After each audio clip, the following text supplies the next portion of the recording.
Okay, today we are going to speak about chemical reactions in aqueous solution.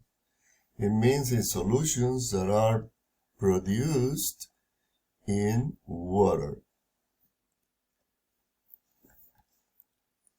First, we're going to read the solubility rules. Salts of alkaline metals such as sodium, potassium, lithium, and also ammonium that is not a metal exactly but has a similar behavior.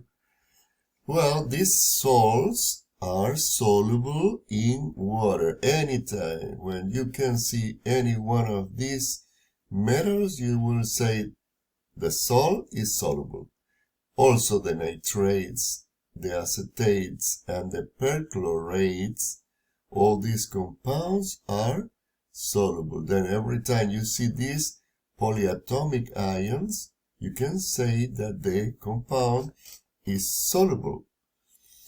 Well, what happened with chlorides, bromide, and iodides? They are soluble except when you have the cation silver, lead 2, or mercury 1. Every time you have any one of these guys with these cations, you say the product is insoluble. But if you don't have these cations, all the compounds are soluble. Sulfates, generally soluble, except when with barium, calcium, lead 2, strontium, and mercury 1. Carbonates, phosphates, chromates, and sulfides are insoluble, except when they are combined with which one? With the alkali metals, sodium, potassium, lithium, etc. Okay? Well, let's do the following exercise. Tell me, potassium nitrate, salts of alkaline metal and nitrates are soluble. Sulfates are generally soluble except when combined with barium, calcium, lead 2, strontium, and mercury 1. Silver chloride.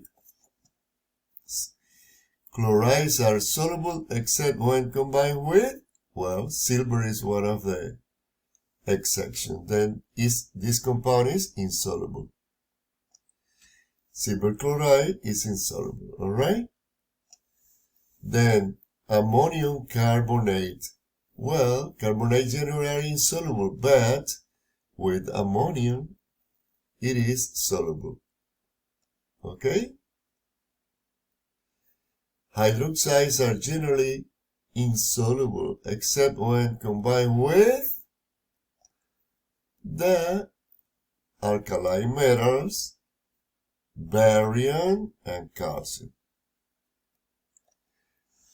Magnesium phosphate. Well, phosphates are generally insoluble except when combined with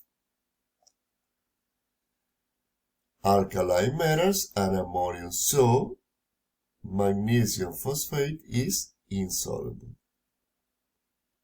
Sodium acetate. Well, acetates and salts of alkaline metal are soluble. Lead 2 bromide.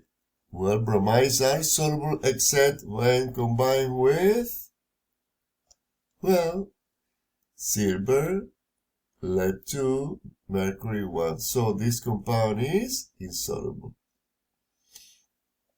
Well, let's see what are electrolytes. Are substances that completely dissociate into ions in solution, conducting electricity very well. For example, sodium chloride is a strong electrolyte. Hydrochloric acid is a strong electrolyte. Potassium hydroxide is a strong electrolyte. What does it mean? That they produce, for example, I'm going to show you sodium chloride when it is in an aqueous solution, it is completely ionized. What does it mean? They are in form of ions. And ions conduct electricity when they are in aqueous solution. That's why I put here AQ. This is a strong electrolyte and they conduct electricity very well. Well, what are weak electrolytes? Are substances that are partially dissociate. For example, ammonium is in equilibrium. This double arrow means equilibrium and express that the substance is mostly in molecular form than in ionic form. So, if we have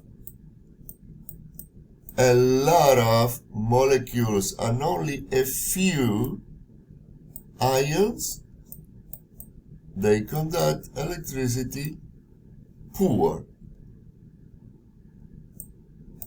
They are weak electrolytes. What happens with non-electrolytes? Okay, they dissolve. Here we have glucose solid, and then they dissolve. They will form C6H12O6. That is glucose in aqueous solution, but as it is a molecule, molecules don't conduct electricity. Okay? Well, here you have an example. Solution A, this solution lights up a conductivity tester brightly. Then what is the classification? A strong electrolyte. Justification. Because they are in ionic form.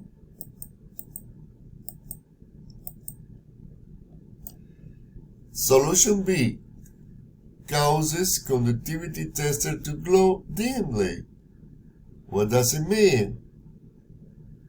That is a weak electrolyte.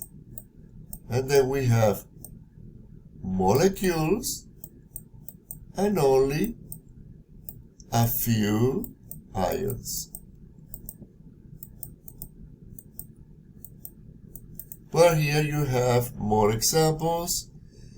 Example, solution C and solution D. You can stop the video and answer them.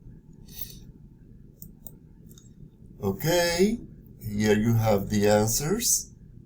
You stop the video and you can see if you were right or wrong.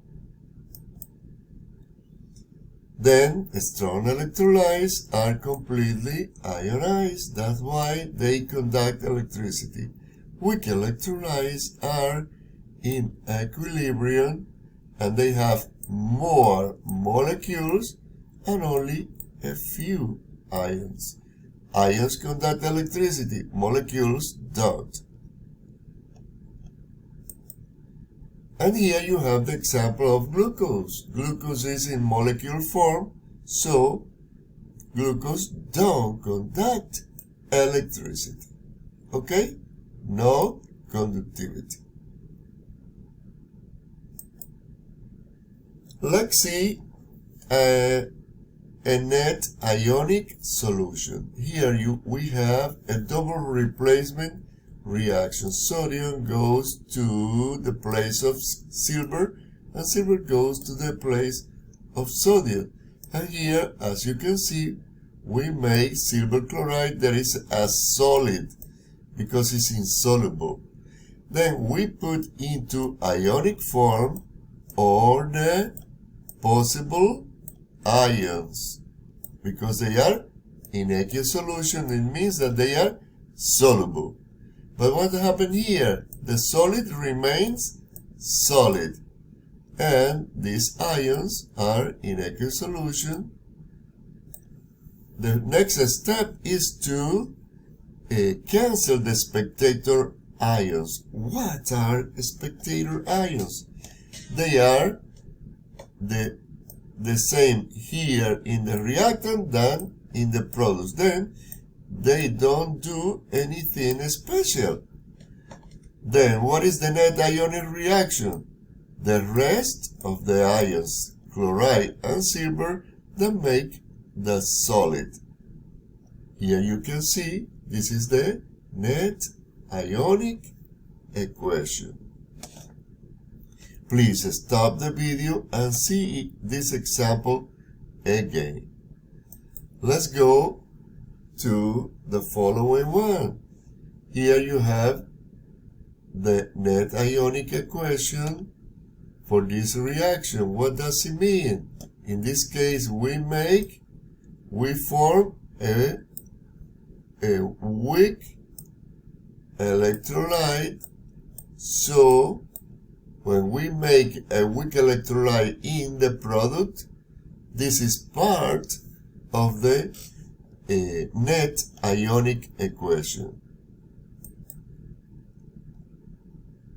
Also here, when you form a gas, the gas is part of the net ionic equation. Well, you can stop the video and try to practice all these examples. I hope that you understand. If not, don't hesitate, ask me, and I will be with you by Webex. Have a good day.